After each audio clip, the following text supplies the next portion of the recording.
चलिए तो welcome to back my channel Gyapan student official. तो आज आपको सिखाएंगे हम एचसीएफ और एलसीएम। तो पहले छोटा संख्या से लेकर चलेंगे, इसके बाद पार्ट 2 का जो वीडियो आएगा उसमें हम बड़ा संख्या से लेकर चलेंगे। चलिए छोटा संख्या 2 और 4 का हम एलसीएम निकालेंगे। तो पहले 2 और 4 को इसे लिख देंगे, इसको इसे कर देंगे।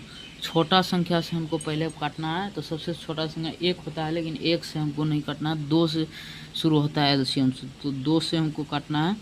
तो 2 1 के 2, यहाँ इसको भाग दीजिएगा, वही संख्या नीचे लिखना है। जैसे 2 को 2 से भाग देंगे तो 2 1 के 2, 1 बचेगा, वो तो 1 वही संख्या नीचे ले। वैसे ही 2 को 4 से भाग देंगे, 2 को अगर हम 4 से भाग देंगे, 2 दूनी 4, तो ये जो भागफल जो बचता है वही इसके नीचे लिखा जाता है।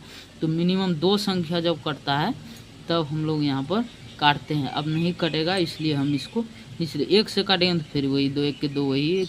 अरे 1 से किसी की संख्या गुना करेंगे तो वही संख्या प्राप्त होगा ना, इसलिए 1 से हम नहीं काटेंगे।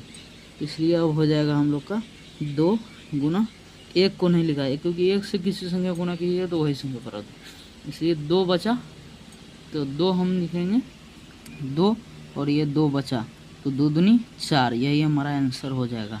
तो वैसे ही ये हुआ एलसीएम, ये क्या हो गया एलसीएम। इसी को अब ये हो एचसीएफ अगर हम निकालेंगे तो 5 को ये जो 10 को ऐसे भाग दे देंगे, ये भाग होता है। फिर एचसीएफ वही समझिएगा, ये भाग की तरह फिर जो दोबारा भाग देते हैं उसी को एचसीएफ पाया था।